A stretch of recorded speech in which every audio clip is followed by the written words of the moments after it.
भी कंफ्यूज हो जाते होंगे कि आखिर किस कोचिंग सेंटर ने छात्रों को पढ़ाया है।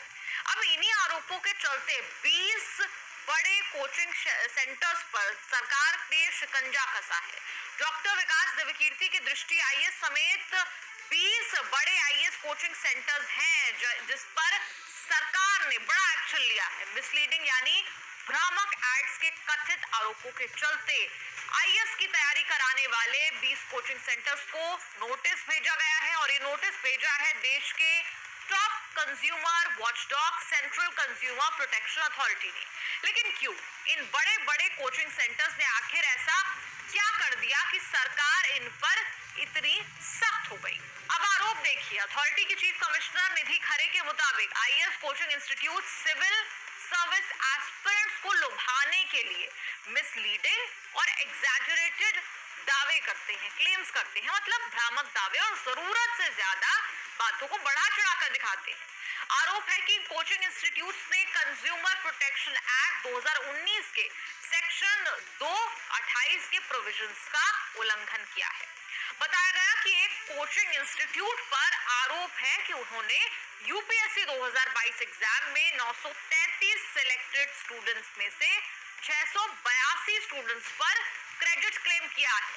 लेकिन जब अथॉरिटी ने नोटिस भेजा तो पता लगा कि 682 कैंडिडेट्स में से 673 ने इंस्टीट्यूट पर मॉक इंटरव्यू दिया था और 9 एस्पिरेंट्स ने टेस्ट सीरीज और जनरल स्टडीज जैसे कोर्सेज में अपने आप को एनरोल किया था।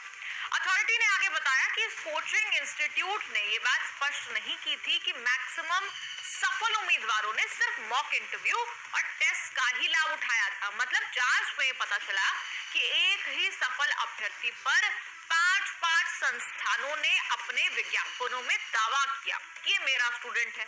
किसी ने ये नहीं बताया कि वो अभ्यर्थी उनके संस्थान में सिर्फ मॉक इंटरव्यू में शामिल हुआ था या सिर्फ टेस्ट सीरीज में शामिल हुआ था।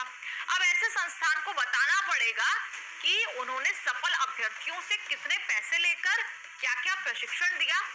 अगर सिर्फ मॉक इंटरव्यू में शामिल किया है तो विज्ञापन में ये भी उन्हें स्पष्ट करना होगा।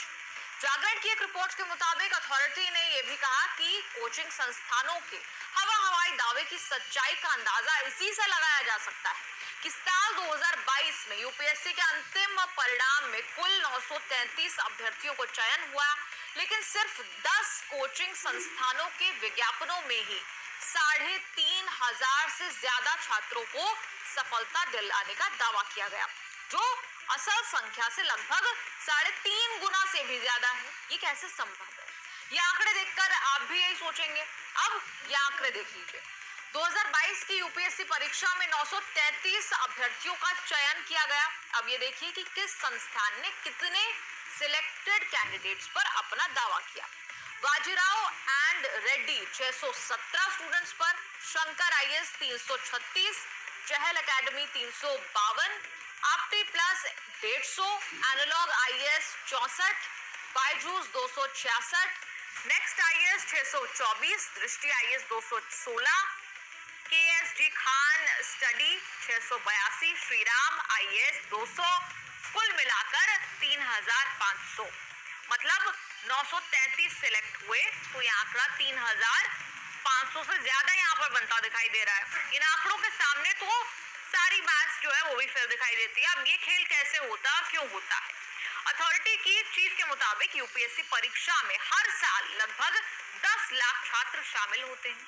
मुख्य परीक्षा के लिए इनमें से लगभग 10,000 को चुना जाता है।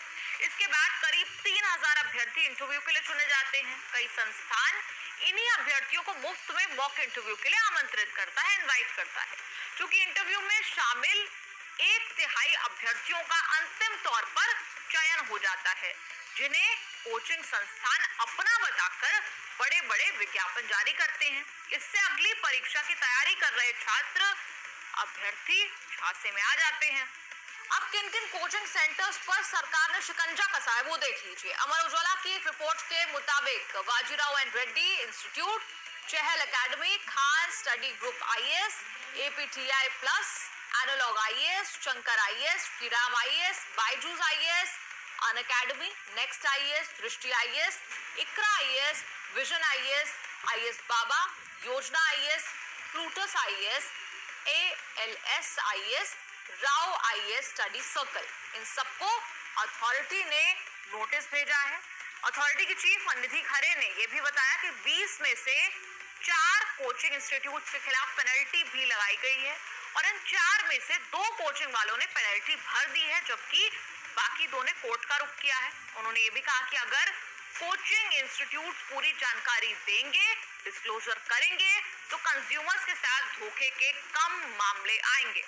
जागरण की रिपोर्ट के मुताबिक चहल एकेडमी, इकरा IAS और राउज IAS स्टडी सर्कल पर 1-1 लाख रुपए का जुर्माना लगाया गया। IAS बाबा ने कर्नाटक हाईकोर्ट से स्टे ले लिया है। इसके अलावा अनअकैडमी संस्थान के खिलाफ आदेश सुरक्षित रख लिया गया है। अथॉरिटी ने कहा कि दावों के फर्जी प्रमाणित हो जाने पर 10 लाख रुपए तक जुर्माना लगाया जा सकता है। इसके बाद भी अगर उल्लंघन का मामला आया तो 50 लाख का जुर्माना देना पड़ सकता है। हम जानना चाहते हैं आपका इस पूरी रिपोर्ट पर आपकी क्या राय है, वो कमेंट्स में आप लिखकर जरूर बताएं और देखते रहिए न्यूज़ तक। हेलो फ्रेंड्स, आपने अगर फुल वीडियो वॉच की होगी तो आप समझ गए होंगे कौन सा इंस्टीट्यूट कितना कैसा पढ़ाता है। तो फ्रेंड्स, आप किसी भी इंस्टीट्यूट में अपना ज़्यादा पैसा को बर्बाद ना करें। ये सिर्फ फर्जी लोग, मतलब यानी कि आपको भड़का के ही मतलब ये लोग कमाई कर रहे हैं, ठीक है फ्रेंड्स। फिर हम इनके झांसे में पहुंच जाते हैं कि ये सर बड़ी अपराध में वो सड़क। फिलहाल आप अपने आप में निर्भर रहें, दूसरे ऊपर कतई न जाए किसी, इसलिए खुद से बैठ कर तैयारी करना शुरू करें।